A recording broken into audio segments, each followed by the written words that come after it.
Hello everyone, good morning to all of you. आइए चलिए exercise 6C start करते हैं। Division of algebraic expression. Question number first में देखिए 4 क्वेश्चन है, उसमें से मैं एक बता दे रहा हूं, बाकी आप अपने मन से कर लीजिएगा। जैसे ये क्वेश्चन लिखा हुआ है तो यहाँ पे जैसे हम लोग मल्टीप्लीकेशन में पहले कांस्टेंट को मल्टीप्लाई करते थे, तो यहाँ पर भी हम लोग पहले कांस्टेंट और कांस्टेंट को डिवाइड करेंगे। कैसे? 9 1 जा 9 और 9 4 जा 36। फिर वहां पर हम लोग वेरिएबल को मल्टीप्लाई करते थे और जो सेम होते थे उनका मल्टीप्लाई होता था, क्योंकि बेस सेम होगी तभी उनके मल्टीप्लाई होने के बाद पावर्स ऐड हुआ करती थी। तो यहां पर बात अब किया आ गई, डिवाइड की आ गई। तो डिवाइड के लिए कह दिया तो मतलब कि अगर बेस सेम है तो पावर सब क्या होने लगेगी? सब्ट्रैक्ट होने लगेंगी। ठीक, और नहीं आपको करना तो आप इसको पहले ऐसे भी लिख सकते हैं 36 मल्टीप्लाई एक्स, फिर यहां पर आ जाएगा मल्टीप्लाई वाई, फिर मल्टीप्लाई जेड स्क्वायर लिखा, मतलब कि जेड कितनी बार आ गया? 2 टाइम्स आ गया। मतलब कि एक बार मैं इसको बेसिक मेथड से बता रहा हूं ताकि आपको एक बार माइंड में आ जाए और उसके बाद आप अपने मन से कर लीजिएगा बिना इसके। फिर अपॉन में लिखा है -9x जेड लिखा, तो पहले 9 से हमने काट दिया, 9 4 जा 36, x से x कट गया, z से z कट गया, तो कितना आएगा? ये माइनस साइन 1 है तो -4yz, ये आएगा आंसर। -4yz ये आंसर आएगा। लेकिन आप इस तरह से बार बार खोल खोल के लिखते नहीं रहेंगे, तो इसके लिए आपको क्या करना पड़ेगा कि आपको यहां पर ऐसे ही सीखना पड़ेगा और इसको आपको माइंड में कैलकुलेट करना पड़ेगा। ठीक, इस तरह आप खोल खोल के लिखेंगे तो आपका टाइम बहुत वेस्ट होगा। तो यहां पर देखिए, जैसे कि मैंने पहले ही बताया था कि कांस्टेंट जो होंगे वो कट जाएंगे, तो वो कट गया, 9 4 जा 36 हो गया। फिर 1x यहां है, 1x यहां है, तो ये 1x कट गया। 1 जेड नीचे है, 2 जेड ऊपर है, तो 1 जेड ही तो कटेगा, और 1 जेड कटने के बाद 1 जेड बचेगा ऊपर और नीचे y नहीं था, ऊपर y था केवल, तो ऊपर y बच जाएगा। तो फिर इसका आंसर क्या आ जाएगा? -4yz। जो बचा y नहीं कटा और z बचा एक तो वो आंसर हो गया आपका। आगे सब कुछ समझ में। अब उसके बाद देखिए क्वेश्चन नंबर सेकंड का सेकंड ले लेते हैं। अब देखिए इस क्वेश्चन में क्या करेंगे। पहली बात तो ऊपर जो एल्जेब्रिक एक्सप्रेशन दी हुई है वो ट्राइनोमियल है, मतलब कि उसमें 3 टर्म आपको दिख रहे हैं। अभी तक हम लोगों ने डिवाइड जो पढ़ा था वो मोनोमियल का था, मतलब कि एक टर्म को एक टर्म से डिवाइड करना था। यहां पर लेकिन 3 टर्म को एक टर्म से डिवाइड करना है। तो इसको करने के 3 मेथड है। मैं यहां पर सबसे इजी मेथड लेकिन एक ही बता पाऊंगा। तो फिर यहां पर सबसे पहले क्या करेंगे कि ये जो डिवाइड में सबके है, तो ये कब इसके डिवाइड में आया होगा? जब पूरे के डिवाइड में ये कॉमन रहा होगा। मतलब कि 8x² y² अपॉन 2xy, फिर माइनस है तो माइनस 6xy² अपॉन 2xy, फिर प्लस है तो plus 10x² y³ upon 2xy। मतलब कि अभी तक आप लोगों ने पहले पढ़ा होगा कि जब तीनों का नीचे एलसीएम ले लेते थे तो ये आ जाता था, और तीनों का एलसीएम जब सेम है तो 1 का मल्टीप्लाई होगा तो वही संख्या होता जाएगी। मतलब आपको यहां पर कुछ करना नहीं है, बस ये जो नीचे एक टर्म दिया हुआ है इसको सबके डिवाइड में ले जाना है, और जैसे ही आप सबके डिवाइड में ले गए वैसे ही फर्स्ट क्वेश्चन की तरह बन गया। जैसे फर्स्ट क्वेश्चन में केवल मोनोमियल का डिवाइड होता था ना, मतलब कि ऊपर वाले को नीचे वाले से डिवाइड करना रहता था। आइए कर देते हैं, 2 से करेंगे तो 4 आएगा, नीचे 1x से ऊपर 2x, तो 1x ये 1x कट गया, मतलब कि 1x बटा ये 1y, ऊपर 2y है तो 1y ये बचा। फिर यहां पर 2 1 जा 2 3 जा, और ये 1x कट गया, y से ये 2 कट गया तो 1 आया। फिर इसी तरह से 2 से डिवाइड करेंगे तो 5 आएगा, और ये 1x कट गया, और यहां पर 3y थे तो 2y बचा। आगे सबको समझ में। और अगर ना आ रहा हो तो सबको ओपन कर लीजिएगा तो भी आपका आंसर आ जाएगा। ठीक, अब उसके बाद जो बचा उसको लिख दीजिए। यहां पर कुछ नहीं बचा, सब में 1 बचा है ना। अब इसके बाद यहां पर क्या बचा है? 4xy, तो यहां पर क्या आ जाएगा? 4xy, माइनस है तो माइनस, फिर 3, फिर x नहीं रहेगा y रहेगा तो y आ जाएगा, फिर प्लस, फिर 5xy² और 5xy², यही आपका आंसर हो जाएगा। आगे सबको समझ में। मतलब यहां पर हमको जो जो दिया रहेगा उसको हमको सबके कॉमन में यहां पर डिवाइड में ले लेना है, मतलब कि सबके अपॉन में ले लेना है, और उसके बाद जैसे हमने फर्स्ट क्वेश्चन सॉल्व किया था वैसे ही इसको सॉल्व कर देंगे। बाकी जो मेथड, दो मेथड जो इसके और हैं उसमें मैं बता देता हूं, अगर आप कर पाइए तो उसको करने की कोशिश करिएगा।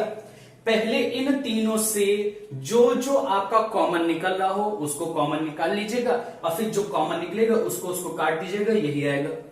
एक मेथड तो ये है। दूसरा मेथड जो ये है उसको क्वेश्चन नंबर जो 3 से लेकर क्वेश्चन नंबर 15 तक है उनमें जैसे मैं मेथड बताऊंगा वही आपको इसमें भी अप्लाई करना होगा, मतलब कि वही मेथड आपका सबसे इंपॉर्टेंट है। उस मेथड से आपका कोई ऐसा डिवीजन ऑफ अलजेब्रिक एक्सप्रेशन नहीं रहेगा जो उस मेथड से आप न कर पाए, नहीं तो बाकी इस मेथड से आप हर एक डिवाइड नहीं कर सकते। तो आइए क्वेश्चन नंबर 3 देख लेते हैं। अब देखिए इस क्वेश्चन में हमको भी क्वोशेंट और रिमाइंडर निकालना है। तो यहां पर जैसे कि मैंने बताया था कि जो थर्ड मेथड है वो क्वेश्चन नंबर 3 से 15 तक रहेगा। तो फिर इसमें क्वेश्चन नंबर 3 में देखिए मैंने यहां पर जो नीचे जो जिससे डिवाइड करेंगे, मतलब कि डिविडेंड, तो डिवाइजर, तो डिवाइजर से डिविडेंड को डिवाइड करेंगे। तो यहां पर बिल्कुल वैसे ही हमको डिवाइड करना है जैसे हम लोग पहले छोटे में या जैसे भी डिवाइड करते थे उसी तरह से सेम हमको डिवाइड करना है, लेकिन इसका डिवाइड जो रहेगा वो थोड़ा सा डिफरेंट रहेगा। इसको देखिएगा, यहां पर जैसे फर्स्ट टर्म दिया है ना x, तो हमको हमेशा एक ऐसी नंबर से यहां पर मल्टीप्लाई करवाना है जिस नंबर को इससे मल्टीप्लाई किया जाए तो इसका जो फर्स्ट टर्म है वो पूरी तरह से कैंसिल आउट हो जाए, मतलब कि बिल्कुल सेम टू सेम यही टर्म आपको बनाना जरूरी है। एक बार तो आपको बनाना जरूरी है। तो यहां पर फिर x में किसका मल्टीप्लाई करवा दे कि x स्क्वायर बन जाए x का। जब हम x में x का मल्टीप्लाई करवाएंगे तो x स्क्वायर बन जाएगा। यहां पर क्या बना लिया x स्क्वायर, वो भी पॉजिटिव है तो ये पॉजिटिव रहेगा।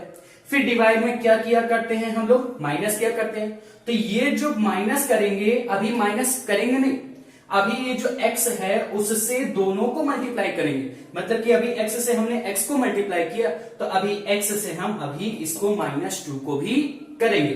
तो x -2 जा -2x हो जाएगा। अब इसके बाद क्या करेंगे, अब इसमें एक रूल होता है कि माइनस करने का, डिवाइड में माइनस होता है।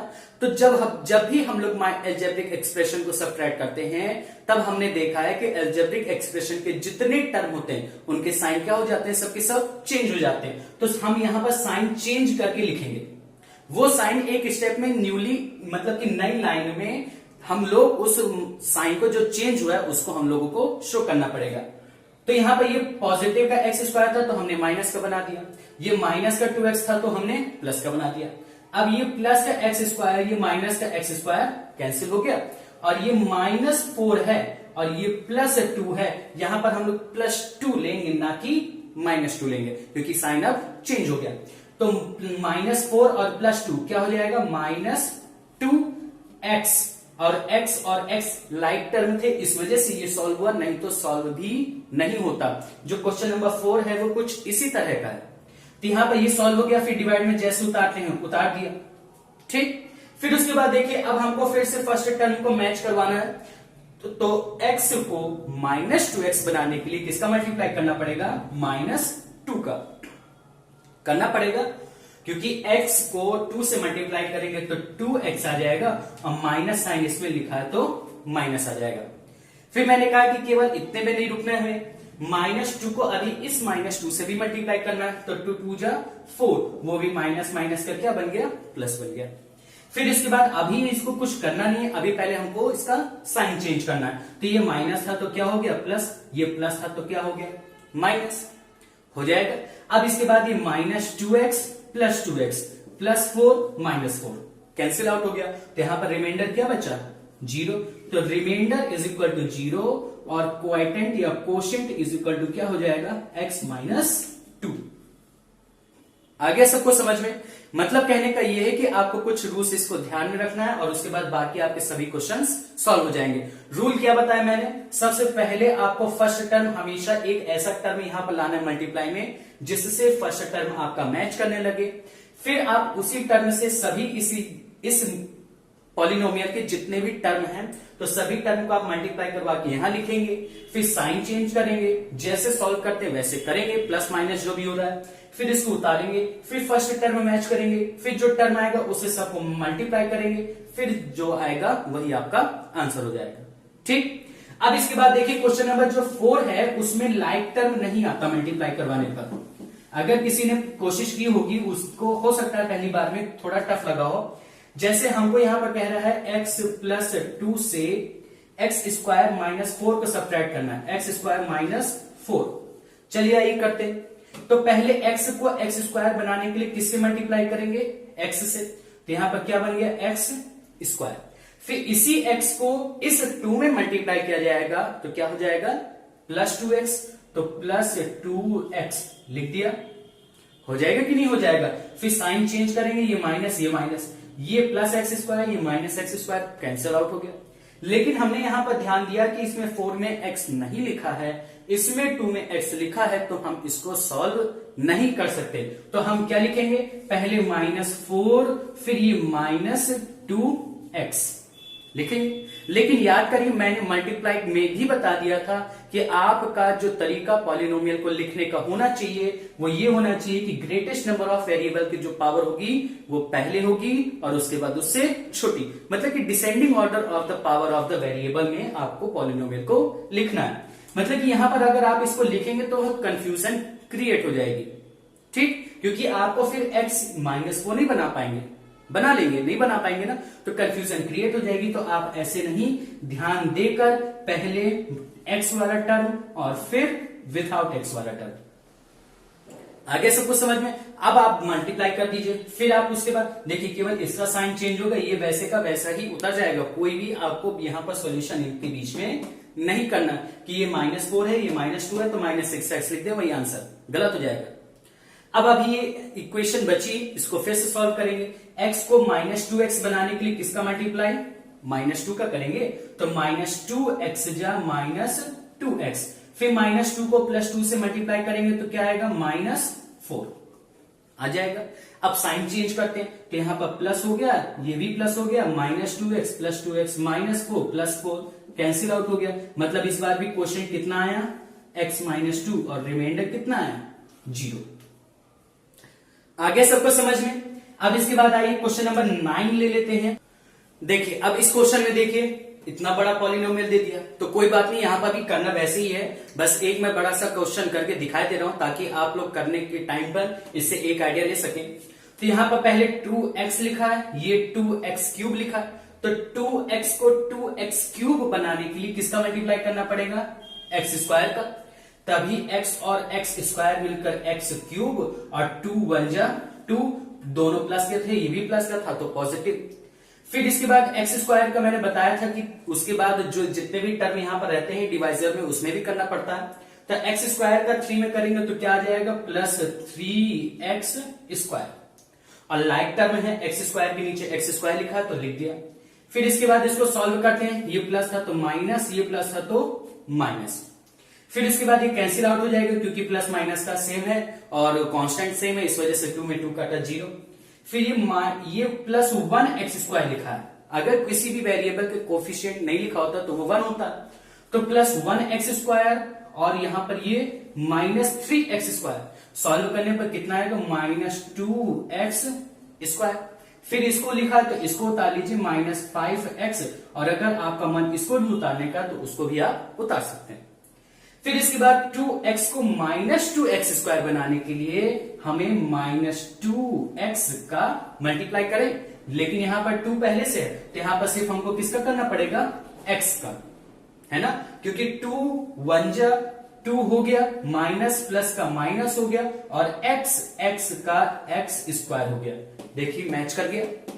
फिर -x का 3 में करेंगे तो -3x आएगा। प्लस माइनस का भी आपको ध्यान देना, नहीं तो गलत कर हो जाएगा। फिर साइन चेंज होगा तो ये प्लस बन जाएगा, ये भी प्लस बन जाएगा, तो -2x² + 2x² -5 + 3 तो -2x और -2। आगे समझ में। फिर 2x, ये भी 2x, तो यहां पर आपको कुछ चेंज नहीं करना, लेकिन चेंज ये प्लस माइनस का हो रहा है, ये प्लस का और ये माइनस का। तो इसको माइनस का बनाने के लिए किसका मल्टीप्लाई करना पड़ेगा, -1 का, तभी -2 और 2 और -1 का मल्टीप्लाई -2 आ जाएगा। ये -2 आ गया और x है यहाँ पर कुछ नहीं तो x आ जाएगा। फिर -1 का मल्टीप्लाई +3 में कराएंगे तो -3 आ जाएगा। आगे समझ में। फिर उसके बाद आइए सॉल्व करते, साइन चेंज किया तो ये पॉजिटिव ये कैंसिल आउट हो गया और +3 -2 क्या आ जाएगा, 1 आ जाएगा। मतलब आपका जो कोशेंट आ रहा है या क्वाइटेंट आ रहा है वो x² -x -1 और जो रिमाइंडर आ रहा है वो कितना आ रहा है, 1 आ रहा है। आगे सबको समझ में। तो एक्सरसाइज आपकी टफ नहीं है, इसको बस करने का प्रैक्टिस। अब हाँ, ये जरूर कहा जा सकता है कि अगर आप प्रैक्टिस ना करें, इसको बार बार सॉल्व ना करें तो फिर तो दिक्कत हो ही सकती है। अब बाकी अगर आपको कहीं पर किसी भी स्टेप पे डाउट है तो आप उसको फिर पूछिए, उसके बाद में जैसे हो सकेगा उसको क्लियर करने की कोशिश करूंगा।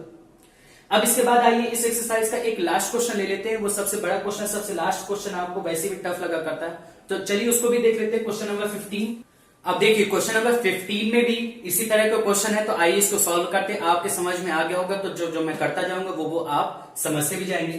पहले 2x² लिखा है, 8x की पावर 4 लिखा है, तो 2 को 8 बनाने के लिए 4 का मल्टीप्लाई 8 बन गया। x² को x की पावर 4 बनाने के लिए x² का मल्टीप्लाई तो x की पावर 4 बन गया।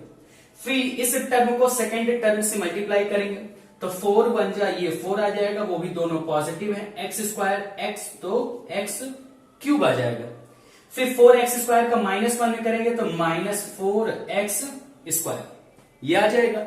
अब इसके बाद यहां पर सभी टर्म से मल्टीप्लाई करवा दिया गया है, इसका साइन चेंज हो गया, ये माइनस ये प्लस माइनस कैंसिल आउट, ये +10 ये -4 तो 6x³, ये -5 ये +4 तो -x²। क्यों? क्योंकि ये -5 है, ये +4 है, तो 5 में 4 काटा 1 और -5 था तो -1। फिर जितना टर्म बचा है आप उसको उतार भी सकते हैं, पूरा टर्म आप उतार लीजिए तो वही अच्छा रहेगा। फिर 6x³ बनाने के लिए 2x² में हमें 3 का पहले 2 3 जा 6 बन गया, x² को x³ बनाने के लिए x का मल्टीप्लाई तो 6x³। फिर x में 3x का मल्टीप्लाई करेंगे तो +3x², फिर 3x में -1 का करेंगे तो -3x। आ गया सबको समझ में। अब इसके बाद आइए इसका साइन चेंज करते हैं, ये माइनस ये प्लस, तो ये कैंसिल आउट हो गया, ये -1 ये -3 तो -4x², ये -4 +3 तो -1x और +1। अगर आपको लिखना है तो यहाँ +1 लिखिए, और अगर आपको इस यहाँ पर 1 नहीं लिखना तो आप न लिखिए। वैसे तो यहाँ पर स्टैंडर्ड फॉर्म ये तो कह सकेंगे कि अच्छे से अच्छे तरीके में अगर आपको लिखना है तो आप 1 न लिखिए, आप अपने माइंड में भी पता ही है आपको। फिर 2x² को -4x² बनाने के लिए -2 का मल्टीप्लाई करना पड़ेगा, बताया था साइन सेम होना चाहिए, तो -2 2 जा -4 -2 है और x² है तो x² रहेगा। फिर -2 का x में मल्टीप्लाई करेंगे तो -2x, फिर -2 का -1 में करेंगे तो +2। आगे सबको समझ में। अब इसके बाद आइए इसको सॉल्व करते हैं, ये प्लस का हो जाएगा, ये प्लस का हो जाएगा, ये माइनस का, ये माइनस प्लस कैंसिल, ये -1 ये +2 तो यहाँ पर 1 बचेगा, मतलब x बचेगा, ये -2 + 1 तो -1 बचेगा। मतलब कि आपका ये जो क्या आ गया वो क्वाइटेंट आ गया, और आपका जो रिमाइंडर आ रहा है वो क्या आ रहा है, x - 1 आ रहा है। आगे सबको समझ में। तो बस मुझको लगता है कि एक्सरसाइज 6C में सभी क्वेश्चन इसी तरह से हैं। बाकी जब आप करेंगे तो आपको ज्यादा पता चलेगा कि इसमें कौन सी चीज मुझको नहीं आ रही है, कौन सी आ रही है। तो पहले आप उसको करिए, अगर उसको नहीं समझ में आता तो आप उसको पूछ लीजिए, ठीक। तो आपका आज का वर्क यही रहेगा कि आपको एक्सरसाइज 6C तक अपनी फेयर कॉपी कंप्लीट कर लेनी है।